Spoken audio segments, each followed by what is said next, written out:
VNR gold and diamonds సరుకు తక్కువ బంగారం ఎక్కువ ఇప్పుడు మన వైజాగ్ లో July 24th grand opening. And welcome to this candid conversation exclusively on I dream. ఎప్పుడు వచ్చావని కాదు, బుల్లెట్ దిగిందా, ఎంత ఖర్చు పెట్టామని కూడా కాదు, బుల్లెట్ దిగిందా అంటే ఖచ్చితంగా యూనివర్సల్గా దిగిన బుల్లెట్ బలగం సినిమా. అండ్ ఈ మధ్య ఫిల్మ్ఫేర్ అవార్డ్స్ 3 ఈ సినిమాకి రావడం ఆశ్చర్యం ఏమీ కాదు. సో ఐ హ్యావ్ విత్ మీ అందరికీ సుపరిచిత నటులు and the one and only Balagam fame, Balagam director, Jabardasth fame వేణుగారు. వేణుగారు నమస్కారం. నమస్తే అండి. Very happy to see you. మిమ్మల్ని తరమి చూస్తే కూడా ఒక హ్యాపీనెస్ అవుతుంది ఎప్పుడు కూడా. థ్యాంక్ యూ అండి. నాకు కూడా ఆఫ్టర్ లాంగ్ టైం నేను మళ్ళీ ఒక ఇంటర్వ్యూకి వచ్చాను. అంటే చాలామంది అడుగుతున్నారు కానీ అండి బలగం చాలా చేశాము, మళ్ళీ నెక్స్ట్ అనౌన్స్మెంట్ తర్వాత మళ్ళీ స్టార్ట్ చేద్దాం అన్నాను. మధ్యలో ఫిల్మ్ఫేర్, ఆ ఫిల్మ్ఫేర్ తర్వాత ఫస్ట్ స్వప్న గారు అనగానే ఎస్ అన్నాను నేను. నాకు తెలిసిన ప్రముఖుల జాబితా చాలా పెద్దది. కంగ్రాచులేషన్స్. అండ్ వాళ్ళందరూ పెద్దవాళ్ళు. మీ సినిమాని మీరు లేనప్పుడు మెచ్చుకున్నారు. సంగీతం శ్రీనివాస్ గారు ఇటీవల చెప్పారు. అలా మీకు డైరెక్ట్గా అందిన కాంప్లిమెంట్ వేణుగారు. బోలెడండి. అంటే అంటే మళ్ళీ బలగం గురించి మాట్లాడితే ఆడియన్స్ బోర్ ఉండొచ్చేమో. సో మెనీ అండి, సో మెనీ. అంటే బలగంకి ఎస్పెషల్లీ వచ్చిన ప్రతి ప్రశంస ఇది బాగుంది, ఇది టాప్ 1, ఇది టాప్ 2 అలా లేదండి, అన్నీ టాప్ 1లోనే ఉన్నాయి. అంటే ఎవరు ఆ సినిమా గురించి మాట్లాడినా వాళ్ళ కళ్ళు, వాళ్ళ బాడీ మొత్తం మాడుతుంటే నాకు తెలుస్తుంది. ఆ ఎగ్జైట్మెంట్ తెలిసిపోద్ది కదండి. కంగ్రాచులేషన్స్ హిట్ కొట్టావు వేరు, దాని గురించి ఎక్స్ప్లెయిన్ చేయడానికి మన మాటలు లేవని వాళ్ళ బాడీలోనే షివరింగ్ నేను చాలా చూసాను. సో బలగం సినిమాకి లెక్కలేనని ఉన్నాయి, నాకు ఇది ఒక్కటే అని చెప్పలేనని ఉన్నాయి. ఫిల్మ్ఫేర్ అందుకుంటున్నప్పుడు మీ ఎమోషన్ అసలు ఊహించుకోలేం కదా. భయపడ్డాను, అంటే షివర్ అయిపోయాను. అంటే బలగం రిలీజ్ అయిన 1.5 year తర్వాత జరిగిన ప్రోగ్రామ్కి లోపల ఏదో చిన్న షివర్ అయిపోతున్నాను. బేసికలీ ఇది నిజమా కాదా అంటే కాన్ఫిడెన్స్ అంటే డెఫినెట్లీ కొడతామని ఉంది. దానికి బిఫోర్ ప్రజెంటేషన్స్ అన్నీ చూస్తుంటే అది ఒకటే బ్యాలెన్స్ ఉంది, డెఫినెట్లీ వస్తుంది అని ఒక ఉన్నా కూడా అనౌన్స్ చేసిన తర్వాత స్టేజ్ మీదకి వెళ్ళేటప్పుడు కూడా చిన్న షివరింగ్ అయ్యి అని వచ్చేసినాయి. ఎందుకంటే సీరియస్గా ఒక కెరియర్ స్టార్ట్ అయిన దగ్గర నుంచి లైక్ 2000 నుంచి నేను ఇండస్ట్రీలో ఉన్నాను. యాక్టర్ని 2003-4 ఆ టైంలో అయ్యాను. అవును. అప్పటి నుంచి ఒక పెద్ద స్టేజ్ మీద ఒక అవార్డు తీసుకోవాలి, అదే యాక్టర్గా, అప్పుడు యాక్టర్నే కాబట్టి యాక్టర్గా తీసుకోవాలని ఉంది. నా ఫస్ట్ మూవీకి సంతోషం అవార్డు నాకు ఇచ్చారండి. దాని తర్వాత మళ్ళీ 20 సంవత్సరాలు పట్టింది. 2023లో జై సినిమా అనేది యాక్టర్గా కమిట్ అయ్యాను. 24లో రిలీజ్ అయింది. 24లో మళ్ళీ 2004లో సినిమా రిలీజ్ అయితే 2024లో మళ్ళీ అప్పుడు అవార్డు తీసుకున్నాను, సంతోషం అవార్డు. మళ్ళీ 20 సంవత్సరాల తర్వాత మళ్ళీ తీసుకున్నాను. సో ఆ గ్యాప్లో ఎన్నో క్యారెక్టర్లు చేసి మనకు ఈ అవార్డు ఫంక్షన్లలో తీసుకోవాలి ఎన్ని కలలుగానే ఉంటాను. అందుకే ఆ రోజు స్టేజ్ మీద కూడా చెప్పేశాను, ఓపెన్గా చెప్పేశాను, ఎన్ని నిద్రలేని రాత్రులు, ఎన్ని సిగరెట్ డబ్బాలు, ఎన్ని మందు బాటిళ్ళు, ఎన్ని ఆశలు. అది ఎవరో కాదు, ఇట్స్ జెన్యూన్ 20 సంవత్సరాల వెయిటింగ్. దానికోసం అయిన ఖర్చు చాలా ఉంది. అందుకే ఆ స్టేజ్ మీద నాకు చెప్పాలనిపించింది. అది చెడు కావచ్చు, మంచి కావచ్చు, నేను ఎంత వేదన పడ్డాను అంటే నా అవార్డు కోసం కదా, ఒక సక్సెస్ ఏదో ఒకటి ప్రూవ్ చేసుకోవాలి, ఇండస్ట్రీ అంతా ఒక్కసారి నన్ను చూడాలి. దానికోసం రెగ్యులర్గా అంత ఆరోగ్యం పాడైపోయింది. అంటే అది ఆరోగ్యం పాడవడం అనరు, బట్ నా జెన్యూన్ ఫీలింగ్ అది.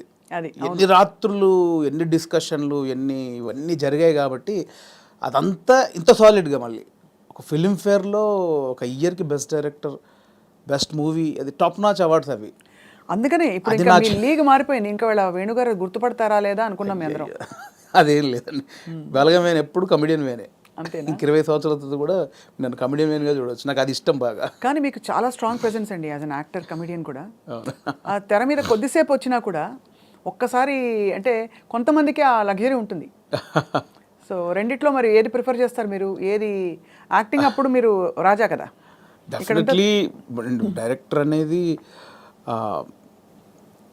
ఒక చిన్న పాయింట్ ఎక్కడో తగులుద్ది కదండి. ఏ డైరెక్టర్ ఒక చిన్న పాయింట్ ఎక్కడో ఫ్రెండ్స్ చిట్చాట్లోనో లేదా నిద్రలోనో ఏదో డ్రైవింగ్ చేస్తున్నప్పుడు సంబంధం లేని టైంలో ఒక చిన్న ఫ్లాష్ అవుతుంది ఏదో, ఏ రైటర్కైనా ఇది బాగుందే. ఇప్పుడు స్వప్న గారు ఉన్నారు నాకు పరిచయం. స్వప్న గారు నాకు పొద్దున ఇలా సరదాగా అనిపించింది, ఎలా ఉంది అంటే స్వప్న గారు ఒక రియాక్షన్ ఉంటుంది, భలే అని. ఆ ఒక్క చిన్న ఐడియాకి ఇంకొకటి సపోర్ట్. ఇది ఒక 10 మంది ఒక 100 మంది దగ్గరికి వెళ్ళేసరికి ఇది పాయింట్గా చేయొచ్చు. అక్కడ నుంచి పేపర్ ఒక కథ రెడీ అవుతూ ఉంటుంది. అక్కడ నుంచి ఒక ప్రొడక్షన్ దగ్గరికి వెళ్ళిన బడ్జెట్లు, గోల, ఇవన్నీ రైటింగ్, సాంగ్స్ ఇవన్నీ జరిగి స్క్రీన్ మీదకి వెళ్ళేసరికి ఒక రూపం వస్తూ ఉంటుంది. దాని తర్వాత మనకి ఎడిటింగ్లో ఒక ప్రాపర్, దాని తర్వాత ఆర్ఆర్, దాని తర్వాత మిక్సింగ్, అంటే ఎక్కడో ఒక చిన్న పాయింట్ కళ్ళ ముందు అలా రూపాంతరం చెంది, అంటే లైక్ బేబీ అండి, ఒక బేబీని కడుపులో పడ్డప్పటి నుంచి బయటకు వచ్చేదాకా తెలియదు. అవును, అంత ఉంటుందండి డైరెక్షన్. సో ఇది ఎప్పటికైనా ఇది గోల్డెన్, అంటే అనుభవించినాడు తెలుస్తుంది. ఒక సినిమా తీసి అది హిట్ కొట్టినప్పుడు ఆ డైరెక్టర్ ఎందుకు అంత గడ్డాలు వేసుకుంటాడు, ఎందుకంత ఎగ్జైట్ అవుతాడంటే నాకు అనుభవించాక తెలిసింది దాని కష్టం. అంటే ఒక 5 years దాని వెనకాల నేను పడ్డ జర్నీ అంతా నాకు తెలుసు కాబట్టి, సో అది డైరెక్షన్ అనేది చాలా గొప్ప విషయం అండి. గొప్ప విషయం, ఒక గొప్ప ఫుల్ఫిల్మెంట్ మీకు. అంతే, అంటే కంప్లీట్ ఒక థాట్ దగ్గర నుంచి ఎండ్ వరకు మనమే చూస్తాం దాన్ని. అవును. అండ్ యాక్టింగ్ అనేది అది కూడా అంటే నా నెక్స్ట్ సినిమాలో ఒక మంచి సెటప్ ఉంటుంది దానికోసం, అది కూడా సూపర్ అండి. అది నేను రెండు ఏది అంటే నేను చెప్పలేను, ఇది ఫ్రెష్గా అనుభవిస్తున్నా. కానీ ఇప్పుడు మీరు ఇలా అవార్డ్ విన్నింగ్ డైరెక్టర్ అయిపోయారు కాబట్టి కొంచెం ఎక్స్క్యూజ్ మీ అన్నట్టు ఉంటానేమో అందరు మీతో. అదేం లేదు, నేను ఎప్పుడు దాన్ని నమ్మను. అలా ఎక్స్క్యూజ్ మీ అంటే నేను స్టేజ్ మీద మాటలు చెప్పనేమో. అంతేనా?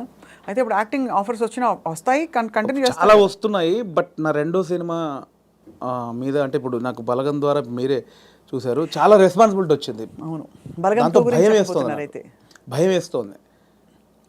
అంటే ఇంతమంది డెఫినెట్లీ నన్ను ఆశీర్వదించిన వాళ్ళందరూ మళ్ళీ నా సినిమా చూస్తాను, వాళ్ళని సాటిస్ఫై చేయాలి అనేది బాధ్యత, భయం ఎక్కువైపోయింది నాకు ఇప్పుడు బేసిక్గా. అందుకే ఈ సినిమా వరకు నేను పెద్దగా యాక్టింగ్ వైపు వెళ్ళట్లేదు. సినిమా తర్వాత డెఫినెట్లీ మళ్ళీ అంటే చిన్న చిన్న క్యారెక్టర్లు చేస్తున్నాను, close friends, 3 days character, 5 days character, lengthy క్యారెక్టర్లు అయితే చేయదలుచుకోలేదు. కానీ ఇప్పుడు ఎలాంటి కథలు చెప్పాలి మీరు అనుకుంటున్నారని మిమ్మల్ని అడిగితే ఏం చెప్తారు మీరు? మిమ్మల్ని మూవ్ చేసే కథలు ఇప్పుడే స్టార్ట్. నాకు డెఫినెట్లీ మట్టి కథల మీద ఎక్కువ నాకు ఉంటుందండి, రియలిస్టిక్ థింగ్, కొంచెం ప్రాక్టికల్గా ఉన్న విషయాలను చెప్పాలనేది నాకు ఉంటుందండి ఎక్కువ. నా చిన్నప్పటి నుంచి చిన్న ఫీలింగ్ అదే. ఇంట్లో పెరిగిన వాతావరణం, మా ఫాదర్ పెరిగిన వాతావరణం, మా ఫాదర్ చిన్న కమ్యూనిజం, ఆయన చిన్న కమ్యూనిస్టు, సో తెలియకుండా అదే బ్లడ్ ఉంది నాలో.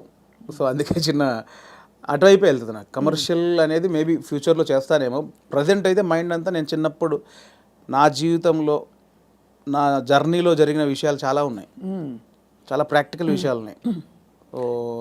చాలా జనాల్ని, అంటే రెగ్యులర్ కమర్షియల్ అన్నీ చేస్తున్నాం కదా, ఒకసారి చూసి బలగంలాగా ఆలోచించి, అరే ఇది కదా మన చుట్టూ ఉన్నాయి కదా అని ఆలోచించే విషయాలు చాలా ఉన్నాయి నా వరకు అయితే. సో అది ఎంతవరకు చెప్పే పరిస్థితి ఉందో తెలియదు, చెప్పేంత వరకు చెప్తాను. చాలా సంతోషకరమైన విషయం ఏంటంటే వేణుగారు, ఇప్పుడు ఇక్కడ తెలంగాణ రాష్ట్రం నుంచి టాలెంట్ ఎంత బ్లాసమ్ అయ్యి ఎన్ని చక్కటి మట్టి కథలు వస్తున్నాయి, ఎంత మంచి టాలెంట్ ఉంది అసలు. చాలా ఏళ్ళు ఆల్మోస్ట్ బయటికి రాలేదు అనిపిస్తుంది. ఆమె రాంగ్? నేను తప్పుగా మాట్లాడాను, కరెక్ట్గా చెప్పాను? కరెక్ట్ అండి. ఇప్పుడు బయటకు రావడం, కట్టలు తెంచుకుని ఒక్కొక్కళ్ళు, అంటే ఇక్కడ ఈ గడ్డ మీద ఉండే ఆలోచన ఏంటది, ధాటి అంటారు చూడండి, ఆ కన్విక్షన్ అది చాలా గొప్పదండి. అంటే మట్టి నుంచి పుట్టిన కథలు కదా. అంతే అండి. ఇంతకుముందు ఇక్కడి ప్రాంతం వరకు ఏంటంటే కొంచెం చదువు లేక ఆకలి చౌలు ఇక్కవరకే ఉంది, బట్ అక్కడ సృజనాత్మకత కూడా ఉంది, చాలా ఉంది. అంటే ఇటువైపు ఎన్ని కథలు ఉన్నాయి, అటువైపు ఎన్ని కథలు, ఎక్కడైనా మనుషులు ఉన్న చోట చాలా కథలు ఉంటాయి. అవును.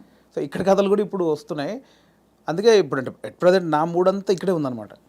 నా జర్నీలో నేను చాలా కథలు చూశాను, అందులో ఒకటి బలగం. సో ఇంకా చాలా కథలు చూశాను. అవును. సో అవన్నీ చెప్పొచ్చు, దాన్నే కమర్షియల్గా చెప్పొచ్చు. ఇప్పుడైతే మరి మీ రెండో సినిమా వివరాలు అడగచ్చా? ఇంకా సూనా? సూన్ అండి, సూన్ డెఫినెట్లీ. అంటే అఫీషియల్గా నా ప్రొడక్షన్ నుంచి వచ్చినప్పుడు అడిగితే బెటర్. నో డెఫినెట్గా. కానీ అందరికీ క్యూరియాసిటీ ఏంటంటే బలగం తీసిన తర్వాత మీరు చాలా జాగ్రత్త పడాలి, ఇంకా రెండో సినిమాకి అదే స్థాయిలో మెప్పించాలి, ఇంకా ఎక్కువ మెప్పించాలి వీలైతే. మరి ఏంటి మీ ఆలోచనలు దాని మీద? ఉందండి, కథ అయిపోయింది, ఆల్మోస్ట్ కథ అయిపోయింది, ఇంకా అఫీషియల్గా అనౌన్స్ చేస్తాం త్వరలో. మళ్ళీ డెఫినెట్లీ నన్ను ఎవరైతే ప్రేమించారో, ఆశీర్వదించారో వాళ్ళని ఒప్పిస్తానని నమ్మకం అవుతుంది. నాకు అదైతే ఇప్పటివరకు అయితే ఖచ్చితంగా ఒప్పిస్తానని నమ్మకం అవుతుంది. అంతకుముందు కామెడీ యాక్టర్గా జబర్దస్త్లో మీ జర్నీ ఎలా ఉండేది వేణుగారు?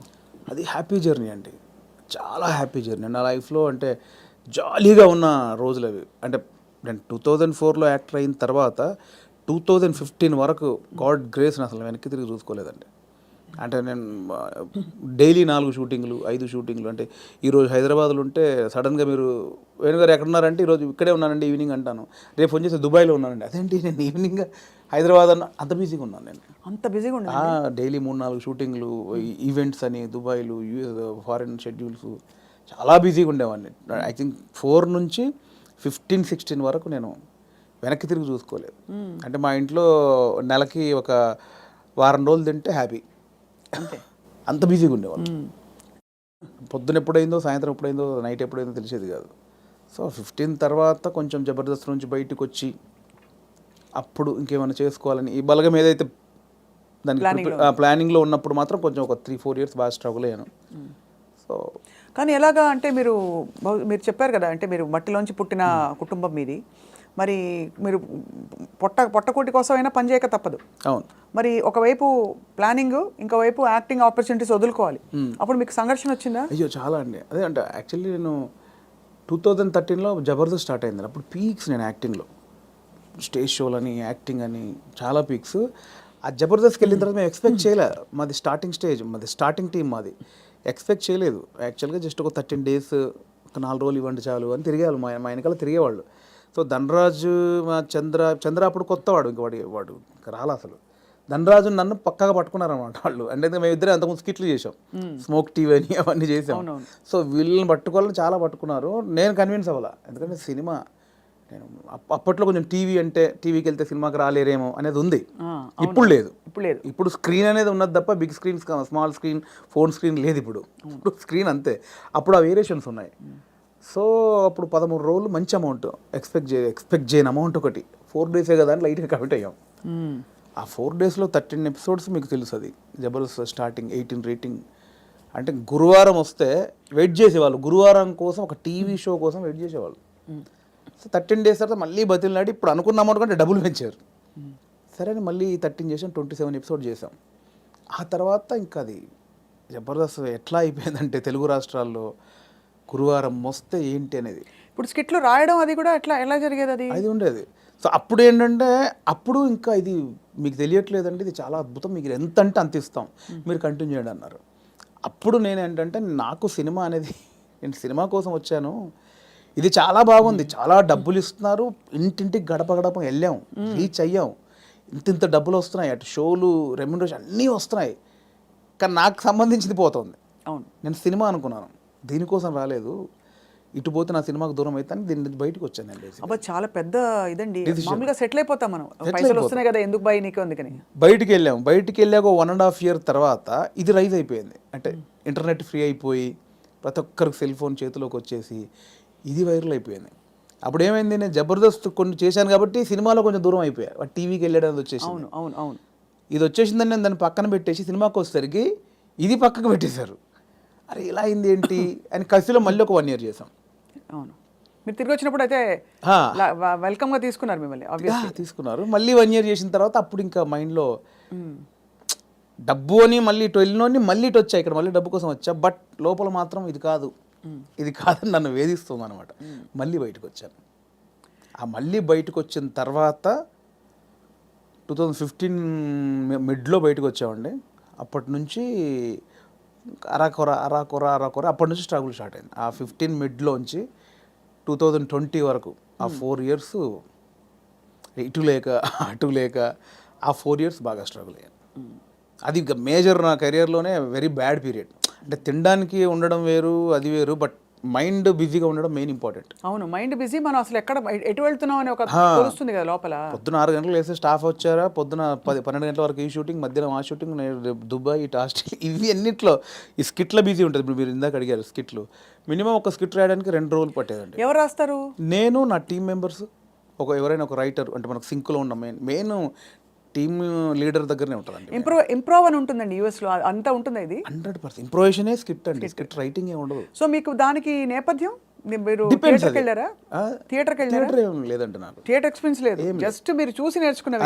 అంతే. ఎందుకంటే మనం కూర్చున్నామండి, ఇప్పుడు పాయింట్ ఎట్లా వస్తే మనం కూర్చున్నాము, లేట్ అవుతుంది, ఈ లేట్ అయిన గ్యాప్లో ఏం చేద్దాం అని ఒక థాట్, ఏం చేయొచ్చు అని కూర్చొని మాట్లాడుకోవడం. అలా మాట్లాడుకుంటే ఏదో జోకులు వస్తూ ఉంటాయి. ఓ బంచ్ ఆఫ్ జోక్స్ వచ్చాక అసలు దీనికి ఏంటి కంటెంట్ ఏంటి, కథ ఏంటి, ఓ ఇలా వచ్చాడు, మిడ్లో గొడవ జరిగింది, లాస్ట్లో ఆ గొడవ పడి సారీ చెప్పాడు, ఓ స్టార్ట్, ఓ మిడ్, ఎండ్, ఏం చేయొచ్చు దీనికి, అలా కూర్చి స్కిట్ రాయడమే. అలా టీం అంతా రాయడం, ఆలోచన ఎక్కడైనా పాయింట్ వస్తుంటుంది. అది టైమింగ్ ఎడిటింగ్లో అసలు, అంటే మా టైంలో అయితే ఎడిటింగ్ సెన్స్ లేకుండానే దింపేసేవాళ్ళం అండి. ఇప్పుడు ఎలా ఉందో నాకు తెలియదు. నా ధనరాజు కానీ, నేను కానీ, అప్పుడు రాఘవ్ గారు కానీ, చంద్ర కానీ, అంటే అప్పుడు ఇప్పుడంటే పాపం వాళ్ళు జబర్దస్త్ వాళ్ళకి ఇప్పుడు వాళ్ళకి ఏమైందంటే కొన్ని 1000 పాయింట్లు టచ్ చేశారండి. అవును, ఎన్ని స్కిట్లు అయి ఉంటాయి, కొన్ని వేల స్కిట్లు అయి ఉంటాయి, వేల పాయింట్లు టచ్ చేశారు, ఇంకేం చేయాలో అర్థం కాక వాళ్ళకి. అవును.